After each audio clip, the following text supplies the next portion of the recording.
Il a longtemps confondu la liberté avec l'absence de règles. Et c'est précisément là que Johnny Depp dit avoir perdu le contrôle de son propre tempo. À 62 ans, l'acteur n'essaie plus de se fabriquer une légende de bohème intouchable. Il parle plutôt d'un mot qui, dans sa bouche, sonne presque comme un aveu tardif, la discipline. Et dans cette histoire, un nom revient avec une sobriété inattendue, Anthony Hopkins. Deux trajectoires, deux tempéraments. D'un côté, Depp, star planétaire devenu symbole d'une créativité insaisissable, capable de transformer chaque rôle en masque, chaque interview en digression, chaque silence en mystère. De l'autre, Hopkins, acteur de rigueur et d'ossature, réputé pour son exigence de diction, de précision, de travail au millimètre. Ce type d'homme qui ne cherche pas une scène, mais la construit, pierre après pierre, jusqu'à ce qu'elle tienne debout toute seule. On l'a entendu raconter récemment encore comment il pouvait recadrer un partenaire trop murmurant parce que le public a le droit d'entendre et que le métier exige une clarté presque morale. Ce n'est pas une fable de maître et d'élève, pas une histoire de mentor officiel. C'est plus intime et plus dérangeant. L'idée qu'un acteur peut être éduqué par l'exemple d'un autre, simplement en observant la manière dont il se tient dans le monde. Hopkins, c'est l'éloge du cadre. Depp, pendant des années, a cultivé l'inverse, le mouvement, la fuite, l'imprévisible. Jusqu'au jour où l'imprévisible coûte cher, car la discipline, dans le récit public de Depp, n'est pas un concept abstrait. Elle a un visage très concret, celui des tournages compliqués, des tensions, des accusations qui s'accumulent, et d'une image de star dont certains proches collaborateurs ont décrit des déraillements. À un moment, ses propres anciens managers iront jusqu'à évoquer une dépendance à des oreillettes pour se faire souffler des répliques, comme si mémoriser n'était plus une étape du travail, mais une contrainte humiliant sa spontanéité. Alors pourquoi maintenant ? Parce qu'à 62 ans, on ne peut plus seulement survivre à sa propre mythologie. On doit la relire. Depp sort d'années où son nom a été moins associé au cinéma qu'au récit judiciaire, aux fractures personnelles, à la suspicion généralisée. Parler de discipline aujourd'hui, c'est dire « je veux redevenir un artisan, pas un symptôme ». Et invoquer Hopkins, c'est poser une question simple, presque brutale. Qu'est-ce qui reste quand le chaos ne fait plus rêver ? Mais au fond, que lui a vraiment appris Hopkins ? Une technique, une méthode ou une honte salutaire, celle de se rendre compte que le talent sans structure finit par ressembler à une fuite. Alors dites-moi, à quel moment Johnny Depp comprend-il que la liberté sans discipline n'est qu'une autre forme de prison ? Comment Anthony Hopkins, sans sermon, impose-t-il une leçon de rigueur à un homme qui s'est toujours protégé derrière le désordre ? Et surtout, qu'est-ce que Depp est prêt à sacrifier cette fois pour se reconstruire ? Et qui frappe quand on remonte le fil, c'est que Johnny Depp et Anthony Hopkins se sont longtemps frôlés avant de se parler. Deux orbites dans la même galaxie, mais pas la même vitesse. Au début des années 1990, Depp devient ce jeune acteur que Hollywood regarde avec curiosité. Une beauté nerveuse, un jeu intérieur, une façon de ne jamais tout livrer. Hopkins, lui, est déjà dans une autre catégorie, celle des acteurs dont la simple présence impose un standard, une idée du métier comme une discipline ancienne, presque artisanale. Ils apparaissent parfois dans le même cadre, sans être ensemble. Leur nom se retrouve par exemple annoncé pour des apparitions au Festival de Venise au début des années 2000, comme si l'industrie aimait déjà les placer dans la même phrase, dans le même souffle médiatique. Mais rien ne prouve alors la rencontre au sens intime du terme. Plutôt un voisinage, le même monde, les mêmes couloirs, le même bruit de fond. La véritable bascule, celle qui peut s'observer et se dater, se produit bien plus tard. Décembre 2025, au Red Sea International Film Festival. Les images circulent, Johnny Depp est là, Anthony Hopkins aussi. Même soirée de clôture, même tapis rouge, même flash. Et dans ces événements très codifiés, où les salutations ressemblent souvent à des gestes automatiques, il suffit parfois d'une minute réelle, pas une minute posée, pour que quelque chose s'imprime. On imagine, sans romantiser, le décor humain, pas la lumière, pas la salle, mais les attitudes. Hopkins, 87 ans, n'a plus rien à prouver. Il n'a pas besoin de séduire ni de se protéger. Il peut être cordial, bref, précis.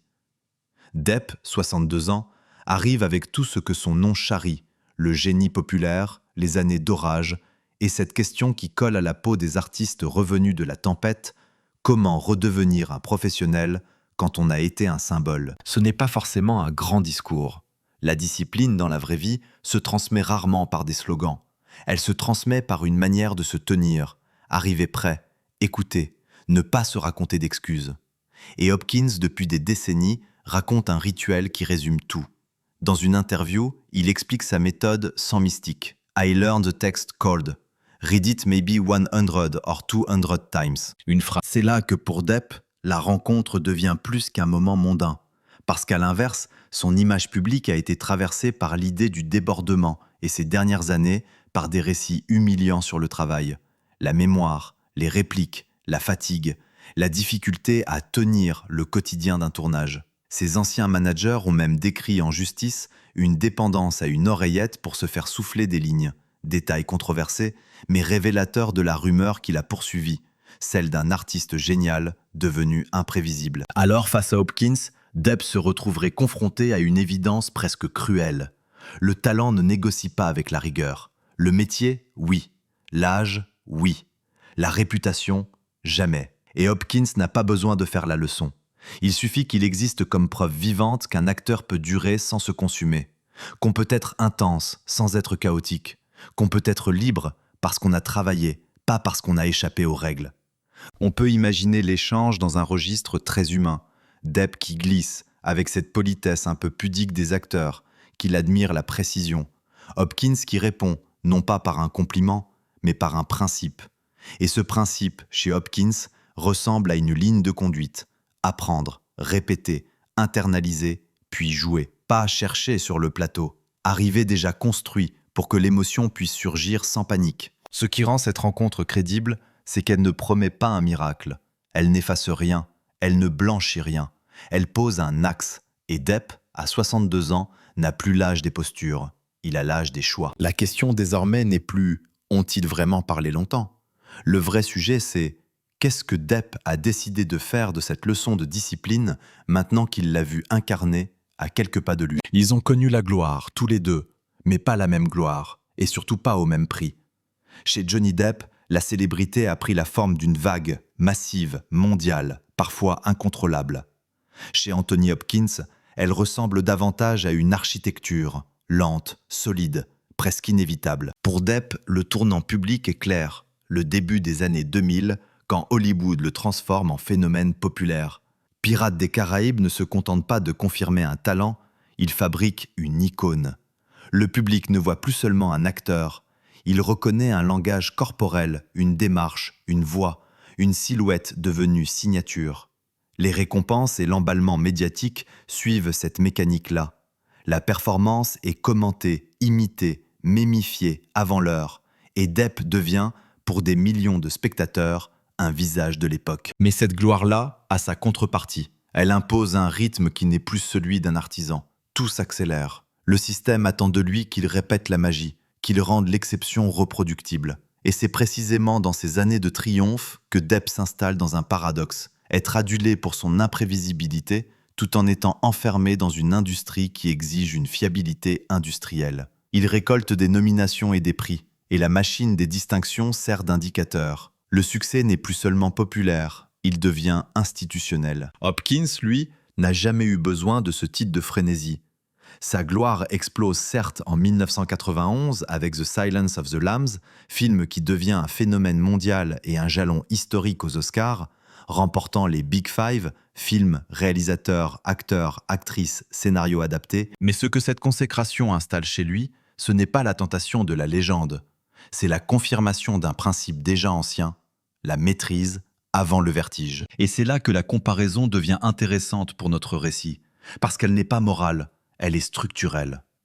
Depp triomphe dans l'ère des grandes franchises et de la culture mondiale instantanée. Hopkins traverse plusieurs ères, théâtre, cinéma d'auteur, blockbuster, et même, bien plus tard, un second sommet symbolique quand il remporte l'Oscar du meilleur acteur pour The Father en 2021, devenant l'un des plus âgés à recevoir ce prix. Chez Hopkins, la gloire est une ligne longue. Chez Depp, elle a été un pic, puis une zone de turbulence. Dans ces années de gloire, une chose les sépare plus que tout, leur rapport au travail visible, presque banal. Hopkins part de sa préparation comme d'un rituel sans romantisme. Apprendre le texte à froid, le relire des dizaines, voire des centaines de fois, jusqu'à ce qu'il devienne chimique, presque incorporé. Ce n'est pas un détail d'acteur maniaque, c'est un modèle de stabilité. Et c'est exactement ce qui rend sa gloire moins fragile. Il ne dépend pas de l'inspiration du jour, mais d'une méthode. Depp, dans ses années fastes, a souvent donné l'impression inverse, un artiste porté par l'instinct, le masque, l'invention, la liberté. Cette liberté a produit des éclats, des personnages devenus mythiques. Mais, avec le temps, l'imaginaire public s'est aussi chargé de récits plus sombres sur la difficulté à tenir le cadre professionnel, notamment via des accusations publiques et judiciaires très commentées sur l'organisation du travail et la fiabilité sur un plateau. Autrement dit, au sommet, Depp a été célébré pour ce que Hopkins a toujours cherché à domestiquer, l'excès, le risque, la dérive possible.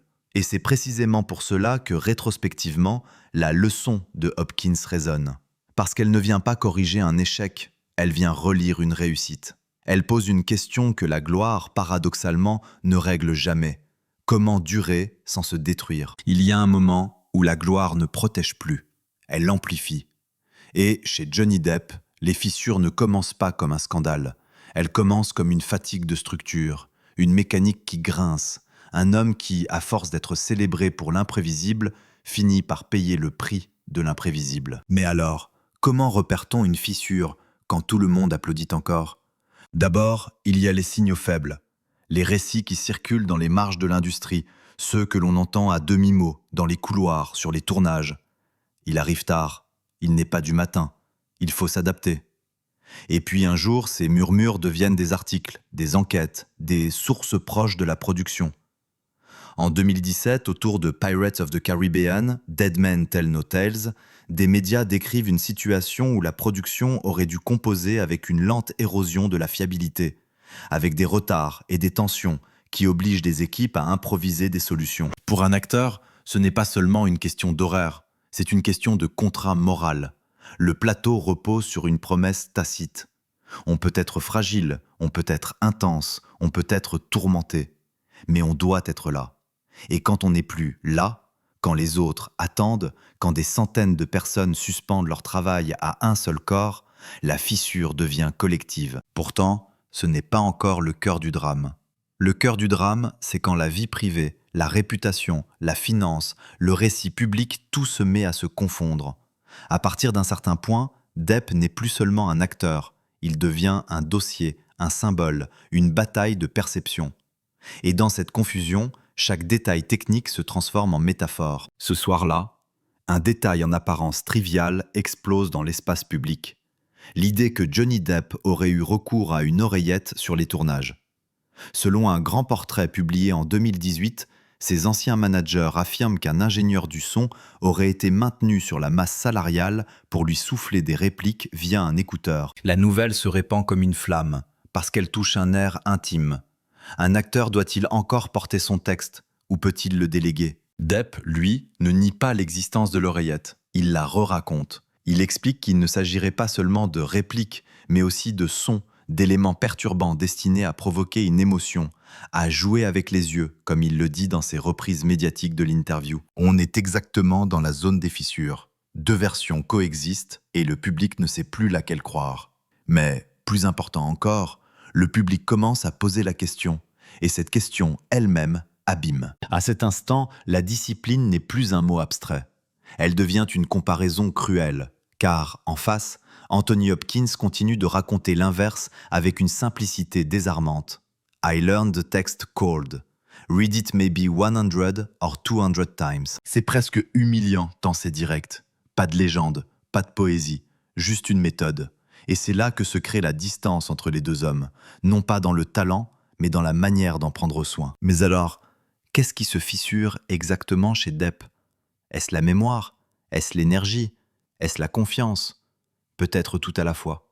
Les années passent et l'image publique se charge. Procédures, récits contradictoires, surchauffe médiatique.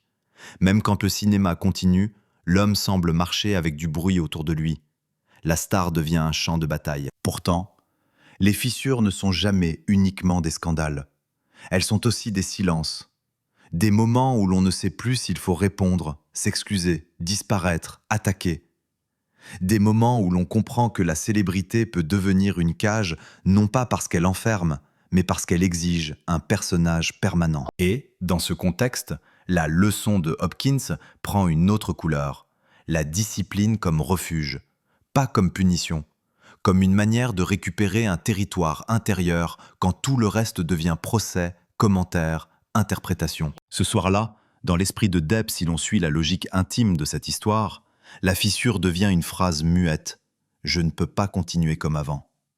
Et c'est précisément à ce moment que l'on comprend la suite. Parce qu'une fissure, ce n'est pas la fin. C'est le point où l'on choisit, se briser ou se reconstruire. Il y a des ruptures qui se font à deux.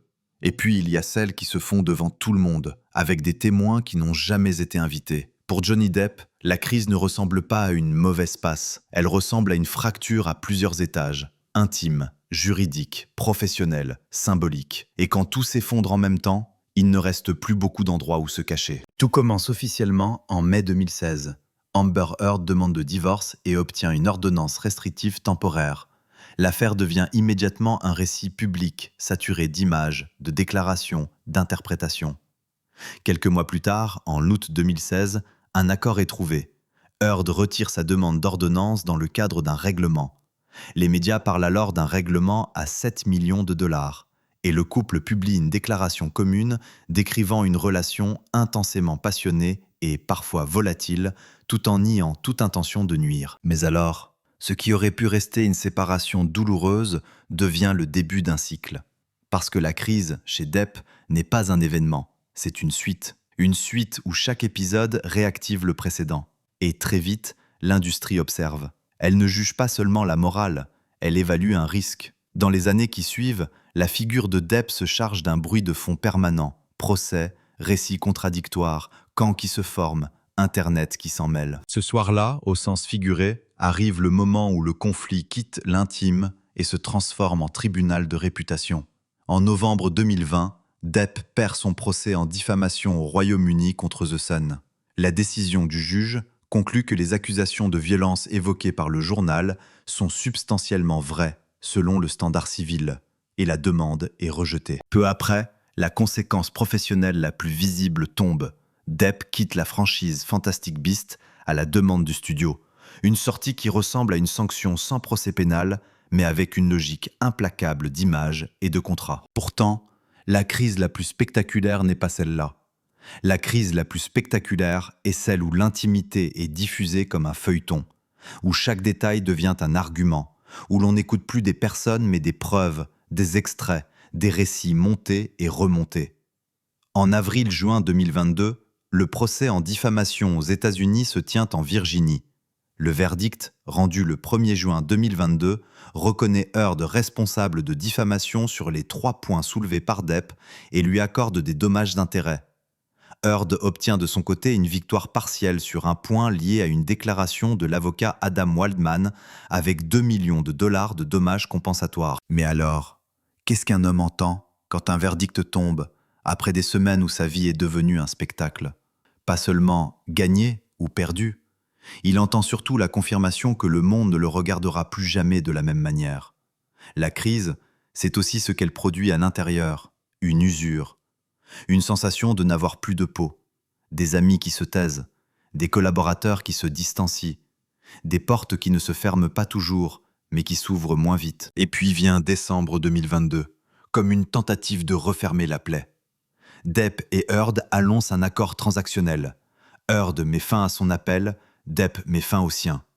Un paiement d'environ 1 million de dollars est évoqué, et l'équipe de Depp souligne que le jugement en sa faveur demeure en place. Dans sa déclaration, Heard présente le règlement comme une décision difficile, destinée à lui permettre d'avancer. Pourtant, même un accord n'efface pas la violence du chemin. Et c'est ici que la discipline, le mot de votre titre, prend une densité nouvelle. Parce que la crise ne détruit pas seulement une réputation, elle dérègle l'horloge intérieure. Elle brise les routines, les habitudes, les réflexes de travail.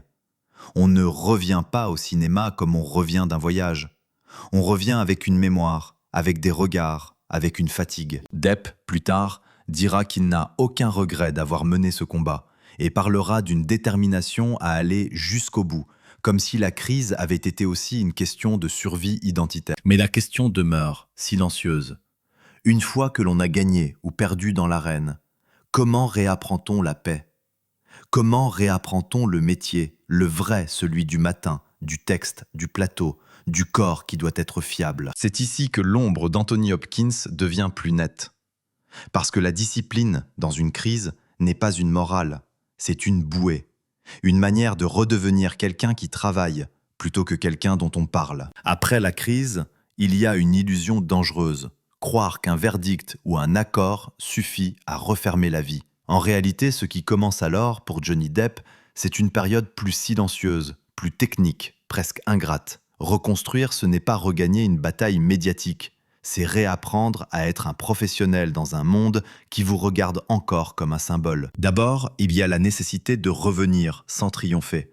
Pas de victoire facile, pas de posture.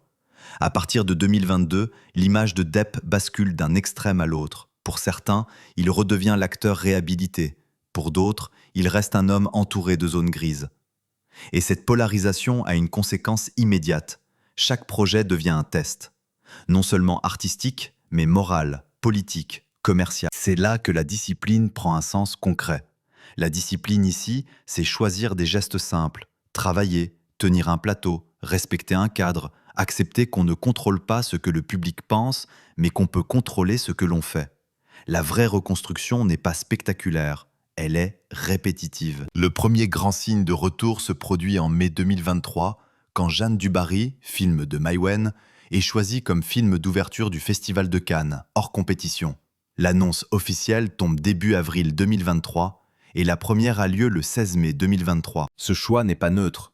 Cannes n'est pas seulement un festival, c'est un tribunal d'élégance, de légitimité, de récit. Et voir Depp y revenir, dans un film français, c'est un message implicite. On le remet au travail. Mais alors, que fait un acteur quand il revient sous cette forme-là? Il ne revient pas en conquérant. Il revient en candidat. Chaque plan devient une évaluation. Chaque interview un exercice d'équilibriste. Et surtout, chaque jour de tournage doit démontrer l'inverse de ce que les années de crise ont laissé comme soupçon. L'inconstance, l'errance, la fragilité devenue organisationnelle. La tempête aussi laisse des traces matérielles, des contrats interrompus, des franchises perdues, des partenaires prudents. Même après le procès américain de 2022, où le jury conclut majoritairement en sa faveur et fixe des dommages à son bénéfice, avec réduction des punitifs par plafond légal, tout en accordant à Amber Heard une victoire partielle sur un point de contre-demande, la situation ne se normalise pas d'un coup. Elle s'apaise par couches et finit en décembre 2022 par un accord transactionnel mettant fin aux appels, avec une somme d'environ 1 million de dollars évoquée publiquement comme paiement de Heard à Depp, et un discours officiel orienté vers la clôture. Pourtant, la clôture juridique n'offre pas la clôture intérieure. Après la tempête, Depp doit reconstruire un rythme, et c'est précisément là que la figure d'Anthony Hopkins, en arrière-plan, prend toute sa valeur symbolique. Hopkins ne propose pas une morale, il incarne une méthode, apprendre le texte à froid, le lire 100 ou 200 fois, jusqu'à ce que la scène ne dépende plus du hasard. Dans cette phase, la discipline devient presque un langage de survie. Se tenir pour ne pas replonger dans le bruit. Accepter la répétition, la sobriété du travail bien fait. Et pour un acteur comme Depp, habitué à l'ivresse de la transformation, c'est une autre forme de courage. Rester simple. Après la tempête, il y a aussi le rapport au public. Les fans veulent un récit clair, rédemption ou chute. Or la vie, elle, n'est pas un film. Elle avance avec des contradictions. Depp doit apprendre à avancer sans demander l'unanimité. Et c'est peut-être cela, le vrai après. Continuer malgré le doute, sans chercher à le séduire. Et puis quelque part, l'homme comprend que la discipline n'est pas une cage. C'est un territoire, un endroit où l'on peut recommencer sans se justifier chaque matin. Il admet enfin que le plus grand danger n'était pas le scandale, mais l'habitude de croire qu'on pouvait improviser sa propre vie. À 62 ans, Johnny Depp ne raconte plus seulement une époque, il désigne un point de bascule, presque une honte utile. Et cette révélation, ce n'est pas une confession spectaculaire, c'est pire et plus vrai. C'est une phrase simple qui oblige à regarder le métier en face. Dans de rares prises de parole récentes, Depp a cessé de parler comme un personnage. Il parle comme un homme qui a compris que le bruit ne prouve rien. Il explique qu'il n'a aucun regret d'avoir mené son combat judiciaire, allant jusqu'à dire qu'il se battrait jusqu'au bout, jusqu'à l'extrémité, avec une détermination brute. Il se décrit aussi, dans la même veine, comme un crash test demi pour MeToo, formulation choquante qui dit surtout son sentiment d'avoir été exposé, disséqué, utilisé. Mais alors, ce qui révèle vraiment, ce n'est pas une posture de guerre, c'est ce qui vient après, ce qui reste quand on a gagné ou perdu la bataille d'image, le travail, le quotidien, la discipline. Et c'est ici qu'Anthony Hopkins revient comme une présence presque silencieuse. Pas comme un sauveur, comme un rappel que le métier n'a pas besoin d'être dramatique pour être impitoyable. Hopkins résume sa méthode avec une simplicité qui ressemble à une sentence.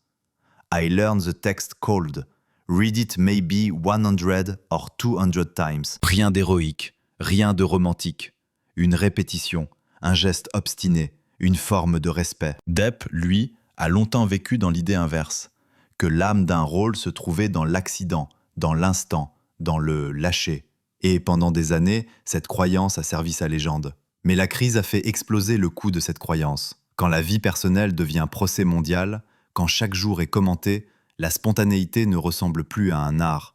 Elle ressemble à une fragilité. Alors, il brise le silence sur ce qu'il appelle, sans le nommer toujours, un changement de nature. Ce qu'il concède aujourd'hui, c'est qu'il a confondu liberté et absence de cadre. Que l'inspiration ne remplace pas la préparation. Que le charisme ne remplace pas la fiabilité.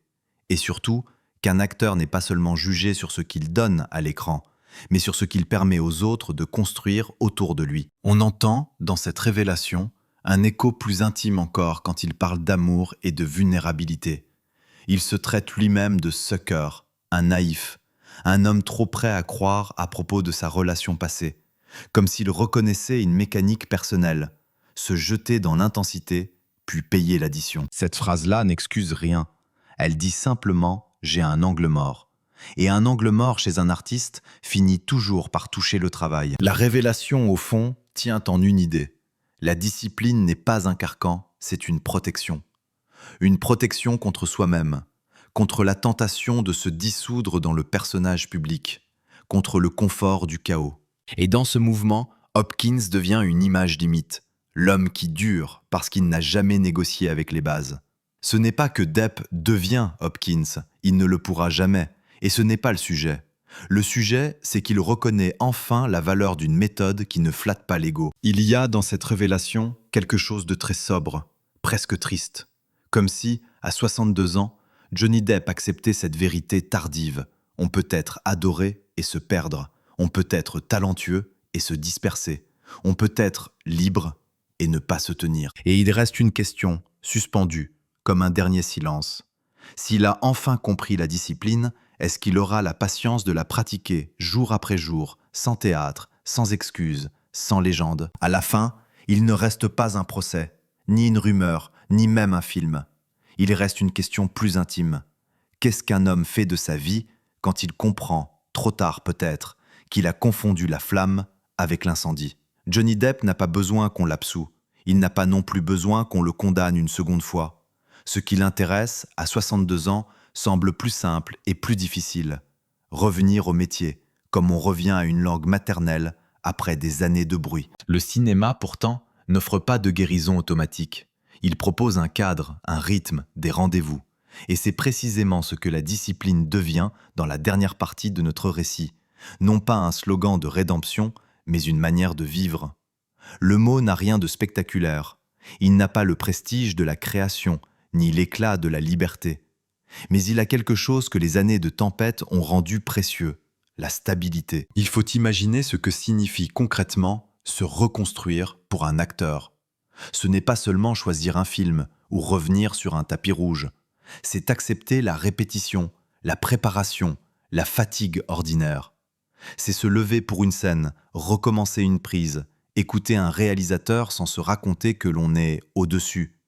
C'est aussi supporter le regard des autres sans chercher à le dominer. La discipline, ici, n'est pas une vertu moraliste, c'est un outil. Et l'image d'Anthony Hopkins, dans ce dernier chapitre, n'est pas celle d'un juge. C'est celle d'un homme qui incarne une évidence. Le talent n'a de valeur que s'il dure. Hopkins raconte sa méthode sans lyrisme. Apprendre le texte à froid, le lire 100 ou 200 fois. Une phrase qui, dans une vie d'acteur, sonne comme une prière sans religion. Parce qu'elle ne promet rien d'autre qu'un résultat. La scène tient, le jour tient, l'acteur tient. Johnny Depp, lui, a vécu l'autre versant. Ce moment où l'on ne tient plus, où le mythe devient un poids, où l'on ne sait plus si l'on travaille pour le cinéma ou pour le récit public. Après la crise, il lui a fallu apprendre une chose terrible pour les artistes. La réputation est un bruit extérieur, et la seule manière de ne pas s'y perdre, c'est de construire un silence intérieur, un rythme, une méthode. On pourrait croire que l'épilogue serait une conclusion morale. Il ne l'est pas. Parce que les vies humaines ne se ferment pas comme des dossiers. Elles continuent. Et quand elles continuent avec leurs contradictions. Depp reste un acteur aimé, contesté, scruté. Hopkins reste une figure de maîtrise, mais personne n'est invulnérable. La différence, c'est que l'un a appris tôt à s'appuyer sur une ossature, et l'autre a mis longtemps à reconnaître qu'il en avait besoin. Alors qu'est-ce que ce récit nous laisse au-delà des noms ? Il laisse une idée presque humble. La discipline n'est pas l'ennemi de l'émotion. Elle en est parfois la condition. Elle permet de dire une phrase sans trembler, non pas parce qu'on ne ressent rien, mais parce qu'on a préparé le terrain pour que l'émotion puisse surgir sans détruire celui qui la porte. Johnny Depp admet ce qu'Anthony Hopkins lui a appris sur la discipline. Pas une leçon donnée du haut d'une chaire, mais une leçon vue, observée, comprise à travers la durée. La discipline comme une forme de tendresse envers soi-même. La discipline comme une barrière contre le chaos. La discipline comme une promesse. Demain, on recommence. Et on recommence mieux. Et peut-être que l'épilogue, finalement, ne se joue pas dans une déclaration publique. Il se joue dans un geste banal, un texte relu, une scène travaillée, une journée tenue. Un homme qui accepte de ne plus séduire le monde par son désordre, mais de le convaincre par sa constance. Et sur la table, il reste une photo. Le temps, lui, ne dit plus rien.